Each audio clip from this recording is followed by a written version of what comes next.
તમ સર્વને પ્રભુ યેસુમાં પ્રેમી સલામ, પ્રભુની સ્તુતિ પ્રશંસા.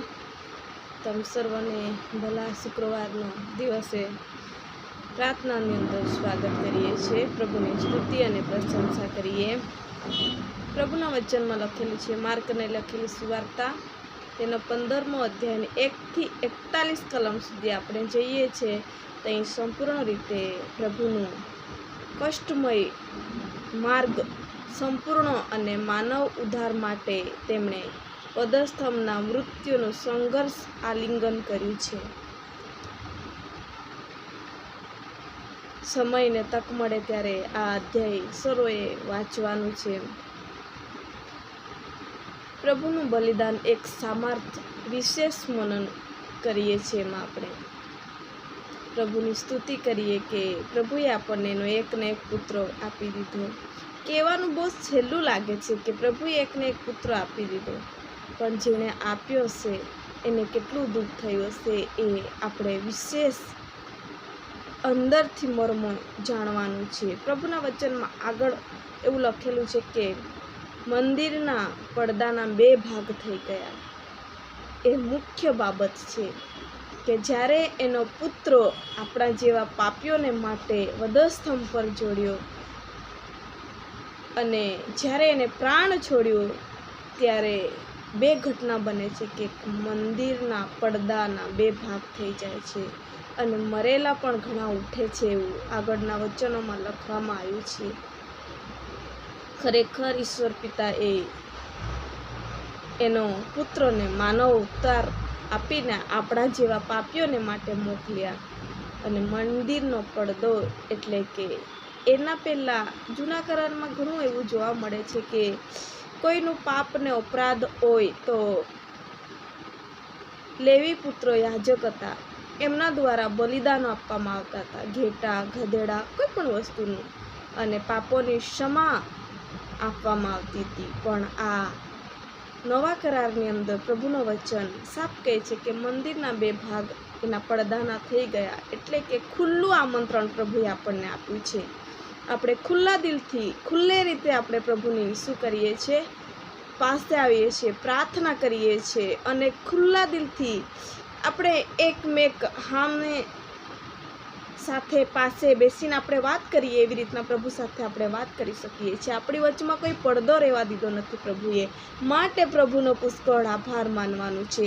પ્રભુએ 2000 વર્ષ પહેલાં આપણા માટે આ કાર્ય કર્યું, પરંતુ આજ પણ આપણે એને આઠવણ કરવાનું છે. અને આપણને હવે કોઈ બલિદાન આપવાની જરૂર પડતી નથી, પરંતુ આપણને એ મંદિરના પડદાની સામે રહીને વિશેષ એની આરાધના કરવાની જરૂર પડે છે. અને એ પડદા પ્રભુએ ખુલ્લા કરી આપ્યા છે, માટે આપણને હવે એ પડદાની જરૂર નથી. માટે પ્રભુનો પુષ્કળ આપણે આભાર માનવાનું છે અને ઈશ્વર પિતાનો પુષ્કળ આભાર માનતા આ વચનો આપણે યાદ રાખવાનું છે. એ યાદ કરવાને માટે જ આ વર્ષની અંદર એકવાર ભલો શુક્રવાર કહેવામાં આવે છે. ખરેખર એક વાત કહું છું કે જે ઘરની અંદર, જે કુટુંબની અંદર મૃત્યુ થાય છે ત્યારે કેટલી ભયાનક ઘટના કે દુઃખ થાય આપણને, પરંતુ પ્રભુના મરણને ભલા શુક્રવાર તરીકે ઓળખવામાં આવે છે. એટલે એનું કંઈક વિશેષ રહસ્ય હશે. કારણ કે વિશેષ રહસ્ય એ છે કે પ્રભુ આપણા જેવા પાપીઓને માટે બલિદાન થઈ ગયા અને આપણને જીવન મળે અને પુષ્કળ જીવન મળે, શ્રાપ પાપમાંથી ક્ષમા મળે. એના માટે પ્રભુએ આ આપણા માટે કષ્ટ ઉઠાવ્યું. માટે પ્રભુનો પુષ્કળ આભાર માનવાનું છે. આવો આપણે એક ટૂંકી પ્રાર્થના કરીએ.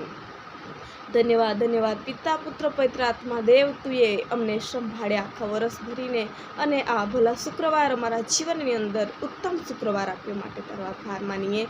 અમારા જીવનની અંદર પ્રભુ રાજા તુએ પ્રભુજી આ પરમેશ્વર પિતા પ્રભુજી પડદાઓને તમે ફાડી નાખ્યા અને અમે તમારી સાથે એક ચિત્ત એક મન થઈને પ્રભુ અમે ક્ષમા માંગી શકીએ છીએ. પ્રભુજી અમારા પાપોને અપરાધોને પ્રભુ બીજા પાસે લઈ જવાની નહીં જરૂર નથી, પરંતુ પ્રભુજી અમારા ઘેટા બોકરાઓને બલિદાન આપવાની જરૂર નથી, પરંતુ તારો પવિત્ર મેમનો અમને આપ્યો અને અમારા માટે બલિદાન કર્યો. અને પ્રભુજી ઓ મારા ઈશ્વર, તુએ અમને દીકરા દીકરી થવાનો અધિકાર આપ્યો. અમારા સર્વ રોગો મટાડ્યા માટે તારો આભાર, સર્વ શ્રાપમાંથી છોડાયા માટે આભાર.